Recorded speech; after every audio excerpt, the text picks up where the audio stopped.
నేను మే సుమా AP21 news కు స్వాగతం సుస్వాగతం. AP21 న్యూస్ ను షేర్ చేయండి, సబ్స్క్రైబ్ చేయండి.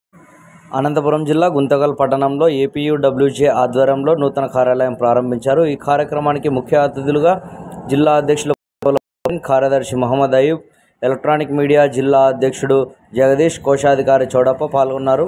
జిల్లా నాయకుల ఆధ్వర్యంలో పట్టణంలోని కన్వెన్షన్ హాల్లో నియోజకవర్గ నూతన కమిటీ ఎన్నుకున్నారు. అధ్యక్షుడిగా గుంతకల్ ఆంధ్రజ్యోతి రిపోర్టర్ GM రఫీ, ప్రధాన కార్యదర్శిగా గుత్తికి చెందిన సూర్య పేపర్ రిపోర్టర్ శేఖర్ గౌడ్, కోశాధికారి పామిడికి చెందిన అనంతభూమి రిపోర్టర్ రౌతుల నాగరాజును ఏకగ్రీవంగా ఎన్నుకున్నారు. వారితో పాటు ఉపాధ్యక్షులు, సహాయ కార్యదర్శులు, కార్యవర్గ సభ్యులను ఎన్నుకున్నారు. నియోజకవర్గం అధ్యక్షుడు రఫీతో పాటు ప్రధాన కార్యదర్శి శేఖర్ గౌడ్ను జిల్లా నాయకులు పూలమాలలు వేసి శాలువాలతో సత్కరించారు. ఈ కార్యక్రమానికి గుంతకల్ నియోజకవర్గంలోని గుంతకల్, గుత్తి, పామిడికి చెందిన వర్కింగ్ జర్నలిస్టులు పాల్గొన్నారు.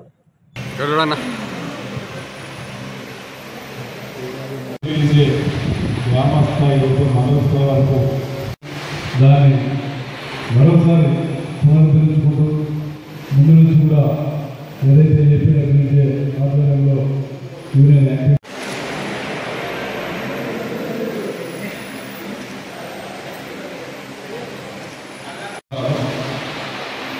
ఈరోజు గుంతకల్లు డివిజన్ నూతన కార్యవర్గంలో సమాజం కోసం మనం చేసే ఎన్నో మంచి కార్యక్రమాలను ముందుకు తీసుకుపోవడానికి ఈ జిల్లాలో మరోసారి యూనియన్ పునరుద్ధారణకి అనంతపురం డిస్ట్రిక్ట్ యూనియన్ ప్రారంభ కార్యక్రమాలు చేపట్టింది. అందులో భాగంగానే ఈరోజు గుంతకల్ నూతన కమిటీని కూడా ఎన్నుకోవడం జరిగింది.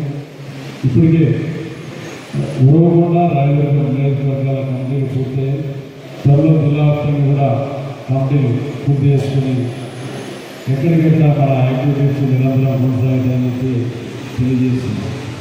ముఖ్యంగా మీరందరూ చూసిన ఈ మధ్యకాలంలో జర్నలిస్టులపైన దాడులు చేసే పరిస్థితి ఈ సమాజంలో మార్పు చూస్తుంది.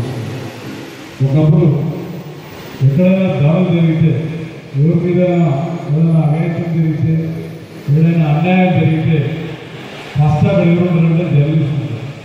పోలీసుల కంటే ముందు మనం వెళ్ళాము. దాన్ని వెలుగులేని తీయడానికి అవసరమైతే చాలామంది ప్రాణాలు కూడా తెగించి పనిచేస్తున్న సందర్భం. అలాగే మా మిత్రుడు శేఖర్ గారికి కార్యవర్గంలో ఉన్న కార్యవర్గంలోని కమిటీ సభ్యులందరికీ అభినందనలు. ఈ రోజు నుంచి మీ మీద బాధ్యతలు పెరిగాయి.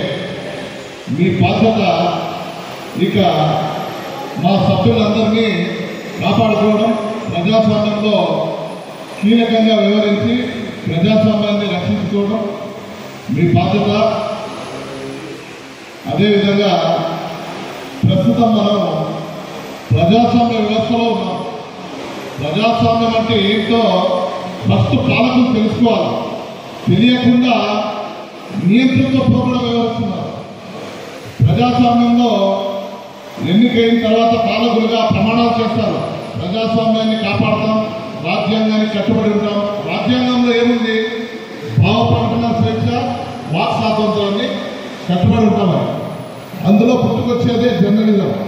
ప్రశ్నించేవాడు లేకుండా చేసుకుని మేము పాలించాలా అంటే అటువంటి పాలన చాలా రోజులు సాగదు, ఉండదు కూడా. ప్రజలు దాన్ని ఎప్పుడు కూడా స్వాగతించారు. పాజిటివ్ తీసుకోవాలి, నెగిటివ్ కూడా తీసుకోవాలి. రెండింటినీ సమానంగా స్వీకరించినప్పుడే పాలకుడు ఉత్తముడవుతాడు. అటువంటి కేవలం నాకు పాజిటివ్ ఒకటే కావాలి, నెగిటివ్ నాకు వద్దు, నెగిటివ్ ఎవరైతే చేస్తారో వాళ్ళందరినీ అంచివేస్తాను, నేను ఒక్కటే నియంత్రితంగా ప్రవర్తిస్తాను, నన్ను ప్రశ్నించేవాడిని ఉండలేను అంటే అది అప్పటి వరకు బాగుంటుందేమో కానీ ఏదో ఒక రోజు ఖచ్చితంగా కాలగర్భంలో కలిసిపోక తప్పదనే విషయాన్ని గ్రహించినప్పుడే ప్రజాస్వామ్యంలో అతనికి మనుగడ ఉంటుంది. ప్రజాస్వామ్యంలో